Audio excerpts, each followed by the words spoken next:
আসসালামু আলাইকুম সবাইকে। আজ আমরা নতুন একটি প্রশ্ন সমাধান করব।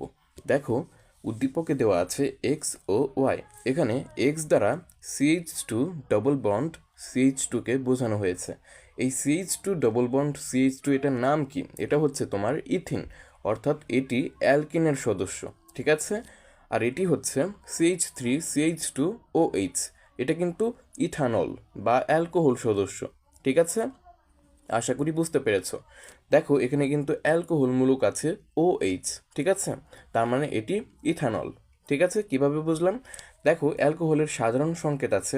ঠিক আছে, সেই সূত্রে যদি তুমি কার্বন সংখ্যা 2 বসাও, মানে এন এর মান যদি 2 বসাও, ঠিক আছে, তাহলে তুমি এই রূপটা পাবে, এই আকার পাবে। ঠিক আছে, আশা করি বুঝতে পেরেছো। এখন আমরা গণন সমাধান করব। দেখো, এক্স থেকে সম্পৃক্ত হাইড্রোকার্বনের প্রস্তুতি সমীকরণ সহ লেখো। অর্থাৎ ইথিন থেকে আমরা সম্পৃক্ত হাইড্রোকার্বন আমরা কাদেরকে জানি? অ্যালকেন, তাই না? অর্থাৎ এই ইথিন থেকে আমরা ইথেন বানাবো বা অ্যালকেন বানাবো। ঠিক আছে, আশা করি বুঝতে পেরেছ। দেখো, উদ্দীপকের এক্স যৌগটি হলো ইথিন, যা একটি অ্যালকিন সদস্য। ঠিক আছে, যেসব হাইড্রোকার্বনে কার্বন কার্বন দ্বিবন্ধন বা ত্রিবন্ধন থাকে তাদেরকে অসম্পৃক্ত হাইড্রোকার্বন বলে। অর্থাৎ ইথিন একটি অসম্পৃক্ত হাইড্রোকার্বন। ইথিন একটি অসম্পৃক্ত হাইড্রোকার্বন। এতে একটি কার্বন কার্বন দ্বিবন্ধন আছে। অবশ্যই আমরা একটু আগেই দেখেছি, ইথিন থেকে সম্পৃক্ত হাইড্রোকার্বন তথা ইথেন তৈরি করা যায়। ইথিন থেকে ইথেন প্রস্তুতির সমীকরণ নিম্নরূপ। দেখো, এই অধ্যায়টি পারার জন্য, ঠিক আছে, এই জীবাশ্ম খনিজ সম্পদ জীবাশ্ম, এটা কিন্তু শুধু বিক্রিয়া আর বিক্রিয়া। ঠিক আছে, এখানে তেমন একটা প্যাচ নেই, শুধু বিক্রিয়া আর রূপান্তরের ব্যবস্থা তোমাদেরকে করতে হবে। ঠিক আছে, আশা করি বুঝতে পেরেছ। ইথিনকে নিকেল প্রভাবের উপস্থিতিতে 180 থেকে 200 ডিগ্রি সেলসিয়াস তাপমাত্রায় হাইড্রোজেনের সাথে বিক্রিয়ার মাধ্যমে সম্পৃক্ত হাইড্রোকার্বন ইথেন তৈরি করা যায়। অর্থাৎ ইথিনকে যদি আমরা নিকেল প্রভাবকের উপস্থিতিতে 180 থেকে 200 ডিগ্রি সেলসিয়াস তাপমাত্রায় হাইড্রোজেনের সাথে বিক্রিয়া করি, ঠিক আছে, বিক্রিয়া করাই, তাহলে কিন্তু আমরা একটা সম্পৃক্ত হাইড্রোকার্বন পাবো, যেটা হবে ইথেন। ঠিক আছে, দেখো, এই যে কথাই লিখলাম আমরা, এটার আমরা গাণিতিক বা এটাকে সমীকরণ আকারে লিখলাম, আমরা এভাবে পাই। দেখো, তুমি এইভাবেও লিখতে পারো। ঠিক আছে, মানে সুন্দর করে CH2 মানে আগে না দিয়ে H2C এভাবে লিখলেও হয়। ঠিক আছে, সুন্দর, মানে ভালো দেখায়। ঠিক আছে, অনেকভাবে লেখা যায়। এটা হচ্ছে ইথিন প্লাস হাইড্রোজেন করেছি। ঠিক আছে, আর প্রভাবক দিয়েছি তোমার 180 ডিগ্রি থেকে 200 ডিগ্রি সেলসিয়াস তাপমাত্রা দিয়েছি। ঠিক আছে, আর ডানপক্ষে কি উৎপন্ন হয়েছে? Ethane, CH3 bond CH3। দেখো, বন্ধন কিন্তু ভেঙে গেছে। ঠিক আছে, মানে ডাবল বন্ড থেকে সিঙ্গেল বন্ড হয়ে গেছে। ঠিক আছে, এটাই কিন্তু আমাদের কাঙ্ক্ষিত অ্যান্সার। মূলত এই অধ্যায়টি পারতে গেলে তোমাদেরকে শুধু বিক্রিয়া মুখস্থ করতে হবে, মানে মনে রাখতে হবে। ঠিক আছে, আশা করি বুঝতে পেরেছ। এখন আমরা ঘনং সমাধান করব। এক্স এবং ওয়াই এর পারস্পরিক রূপান্তর সম্ভব কিনা যাচাই করো। অর্থাৎ এক্স হচ্ছে ইথিন আর ওয়াই হচ্ছে ইথানল।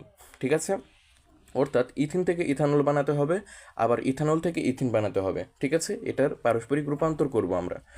দেখো, উদ্দীপকের এক্স ও ওয়াই যৌগদ্বয় হলো যথাক্রমে ইথিন ও ইথানল।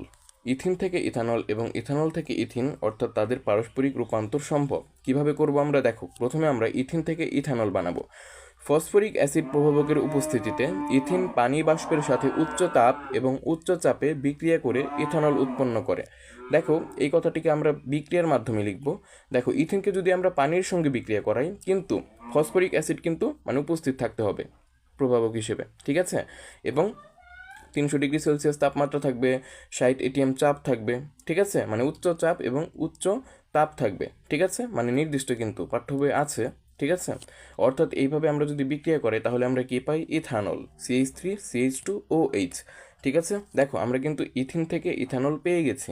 ঠিক আছে, এখন আমরা ইথানল থেকে ইথিন বের করব, মানে ইথিন বানাবো। ঠিক আছে, ইথানলের সাথে অতিরিক্ত গাঢ় সালফিউরিক অ্যাসিডকে উত্তপ্ত করলে ইথিন এবং পানি উৎপন্ন হয়। কিন্তু আমাদের তো পানি দরকার নেই, আমাদের দরকার ইথিন। ঠিক আছে, দেখো, ethanol ethanol plus sulphuric acid, অর্থাৎ এটা কিন্তু গাঢ় হতে হবে। ঠিক আছে, অতিরিক্ত গাঢ় সালফিউরিক অ্যাসিড যদি আমরা বিক্রিয়া করাই, মানে উত্তপ্ত করি, ঠিক আছে, এখন তাহলে আমাদের উৎপন্ন হবে ইথিন। ঠিক আছে, CH2 double bond CH2 plus sulphuric acid, এখানে পানিটা মানে আলাদাভাবে থাকবে। ঠিক আছে, পানিটা আলাদাভাবে থাকবে। এখন আমাদের তো পানি দরকার নেই, আমাদের দরকার ইথিন। এটাই আমাদের কিন্তু কাঙ্ক্ষিত অ্যান্সার। আমরা কিন্তু ইথিন পেয়ে গেছি, বাকি যা উৎপন্ন হয়েছে ওটা বাদ। ঠিক আছে, আমরা কিন্তু ইথিন পেয়ে গেছি। অর্থাৎ ইথানলকে আমরা গাঢ় সালফিউরিক অ্যাসিডের সঙ্গে যদি উত্তপ্ত করি, ঠিক আছে, মানে ইথানলের সাথে অতিরিক্ত গাঢ় সালফিউরিক অ্যাসিডকে উত্তপ্ত করলে ইথিন এবং পানি উৎপন্ন হয়। দেখো আমরা কিন্তু ইথিন পেয়ে গেছি, এটাই আমাদের কাঙ্ক্ষিত অ্যান্সার। সুতরাং আমরা কি বলতে পারি, দেখো আমরা কিন্তু পারস্পরিক রূপান্তর করতে পারছি। উপরোক্ত বর্ণনা থেকে দেখা যায় যে ইথিন ও ইথানলের পারস্পরিক রূপান্তর সম্ভব। এটাই কিন্তু আমাদের কাঙ্ক্ষিত অ্যান্সার।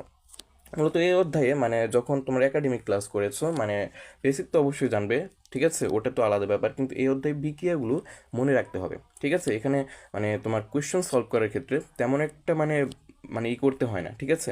মানে বিক্রিয়াগুলোই বেশিরভাগ মুখস্থ করতে হয়, আর বেসিক জানতে হয়। অবশ্যই তোমরা একাডেমিকে পড়েছো, আশা করি বুঝতে পারছো। আজকের মতো এখানেই বিদায় নিচ্ছি, দেখা হচ্ছে অন্য কোনো ভিডিওতে। ততক্ষণ ভালো থেকো, সুস্থ থেকো। আসসালামু আলাইকুম সবাইকে।